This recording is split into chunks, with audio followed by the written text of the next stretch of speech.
mga gayas. Advice ko lang po ito sa mga co-vlogger. Ano, makinig kayo. Bakit? Ito sa mga co-vloggers ko to na ano daw kuno sila, supporters kuno ni Yorme Isko Moreno. Okay, sige. Hindi naman ito panunumbat, pero paalala lang po ito at opinion ko rin po. Ayan. Di ba supporters tayo kay Yorme Isko Moreno? Okay. Huwag po tayong magbase, huwag po tayong mainggit kung yung vlogger o supporters ni Yorme Isko Moreno ay mataas yung views.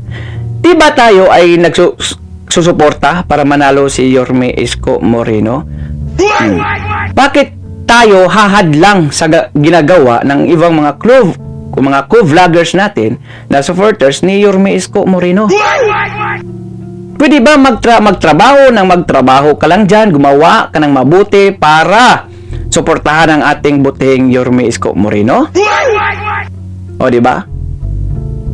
Kung ang intensyon mo talaga ay sumuporta sa ating butihing Yorme Isko Moreno, huwag kang hadlang, huwag kang maging distract sa mga ginagawa ng mga kasamahan mong vlogger na nagsuporta kay Yorme Isko Moreno. Huwag kang humadlang. Kasi ang ginagawa po namin ay walang iba, yung pagsuporta kay Yorme Isko Moreno. Huwag kayong magalit kung mayroong pang mga vlogger na makisuporta kay Yorme Isko Moreno. Ha? Kasi ako, ramdam ko rin yung mga ginagawa niyo. Kala ko ba solid kayo na supporters kay Yorme Isko Moreno? Bakit nyo ginagawa sa ninyo sa mga co-vloggers ni Yorme Isko Moreno ito?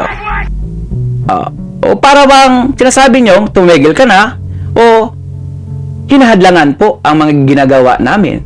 Kasi pag solid Yorme Isko supporters ka, mas masaya ka. Mas masaya ka na maraming nanonood sa iyo. Kahit ako nga, masaya nga ako kung may nakita ko mga co-vloggers ko na sumuporta kay Yorme Isko Moreno. Masaya ako. Dahil ibig sabihin nyo, maraming nakapanood sa kanya at mas lalong naintindihan ng mga tao ang mga ginagawa ni Yorme Isko Moreno. Kaya paalala ko po iyan sa mga solid ko na mga supporters ni Yorme Isko Moreno at pinagmalaki pa talaga nila, ha? Pinagmalaki pa talaga nila na nakakausap nila ang ating butihing Yorme. Anong pakin nyo kung nakakausap nyo si butihing Yorme Isko? Wala naman kaming ginagawang masama kay Yorme Isko Moreno. Yung inggit sa katawan, ilayo, please. Bitawan nyo yung inggit sa katawan nyo. Hindi po nakakabuti yan sa pagsuporta natin kay Yorme Isko Moreno. Huwag kayong magbase ng mga views sa ibang mga co-vloggers nyo. Dapat masaya kayo dahil maraming sumusuporta kay Yorme Isko. Huwag nyong pagbawalan yung mga taong gustong susuporta kay Yorme Isko Moreno. Ha? Huwag nyong pagbawalan. Anong nangyari nung presidential election? Anong nangyari? Maraming bumaliktad kay BBM. Mga solid Isko Moreno vloggers yun, ha? Mga solid Isko Moreno vloggers. Bakit sila bumaliktad? Pinagbabawalan, napagalitan. Kasi gusto nila sila lang. So saan yung pagsusuporta natin kay Yorme Isko Moreno? Sa nakikita po natin, pira-pira lang pala yan. Pira-pira lang po ba? Kami nga, dito nga, kahit sa malayo kami, ni Singkong Luling, hindi po kami tumatanggap ng kahit anong itong tawag lang bayaran. Sorry sa inyo. Di po kami tumatanggap. Ang amin lang ay sumuporta kay Yorme Isko Moreno. Huwag po kayong bitter na paghalataan na po kayo na pira-pira lang sa inyo at hindi yung tunay na suporta ang hinahanap, ang hiwatig nyo kay Yorme Isko Moreno. Dahil kung tunay po kayo mga supporters ni Yorme Isko Moreno, hindi po kayo dapat mainggit sa may malaking mga views ikumpara sa inyo kung totoong sumuporta kayo. Diba? Dapat matuwa kayo. Hindi yung magalit kayo kung nasa pawan kayo. Huwag ganun. Kasi isa lang po yung goal natin dito. Sumuporta at maipanalo si Yorme Isko Moreno dahil nakikita natin na siya yung karapat-dapat na mamumuno dyan sa Maynila. Diba? Please lang yung inggit sa katawan, layuan na po natin yan. Hindi po maganda yung halimbawa sa ating mga followers o mga solid Yorme Isko supporters na ipakita natin na toxic tayo sa sarili nating kasamahang mga vloggers. Dapat nga mag-share tayo sa mga nakanap nating information na yung nakakabuti po sa ating sinusuportahan na si Yorme Isko Moreno. Dapat ganun.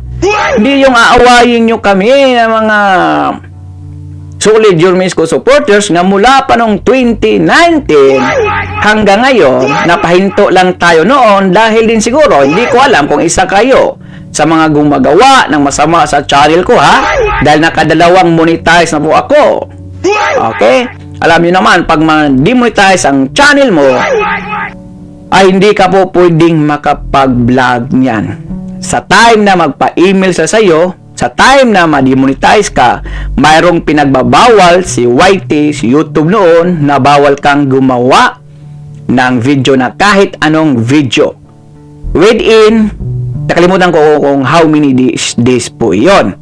Kaya po napahinto, nakailang hinto na po tayo sa pagsuporta kay Yorme Isko Moreno noon dahil nga po sa kaso sa demonetization. Di ko alam kung isa kayo sa mga gumagawa niyan sa channel ko. Pero tandaan nyo yung karma.